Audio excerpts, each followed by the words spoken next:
साहित्याच्या खाणीमधुनी दोन उपजली रत्ने. वाह. साहित्याच्या खाणीमधुनी दोन उपजली रत्ने, एक शोधतो आकाशाला, दुसरा मातीमधुनी सत्व. वाह, ही चारोळी तुझी? अर्थातच. कशी सुचली तुला?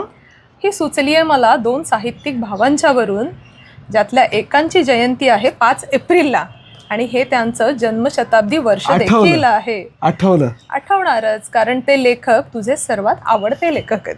बरोबर, मला तरी आठवलं. पण आपण ह्या दोन भावंडांबद्दल ऐकलंय का? नमस्कार. नमस्कार, मी सचिन बोर्डे आणि मी पूनम पाटील. ऐकलंय का या पॉडकास्टमध्ये आपल्या सर्वांचं सहर्ष स्वागत करतो.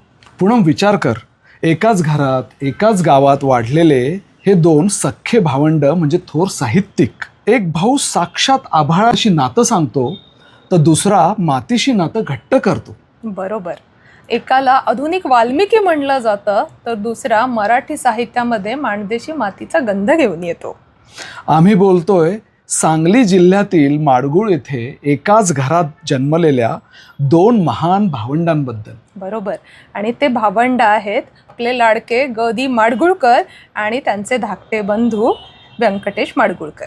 पण तुम्हाला माहिती आहे का, त्यातील एकांना तात्या म्हणायचे आणि एका भावाला अण्णा म्हणायचे. नाही. सांगतो. गदिमा म्हणजे अण्णा.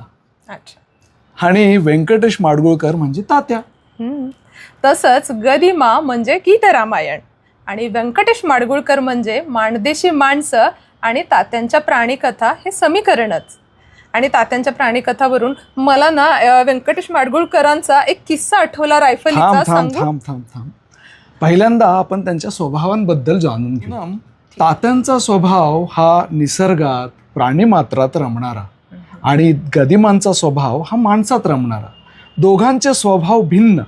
तात्यांना रायफलींची प्राणीमात्रांची आवड. त्याच्यावरून मला एक किस्सा आठवला जो श्रीधर माडगुळकर यांनी एका लेखामध्ये लिहिला होता.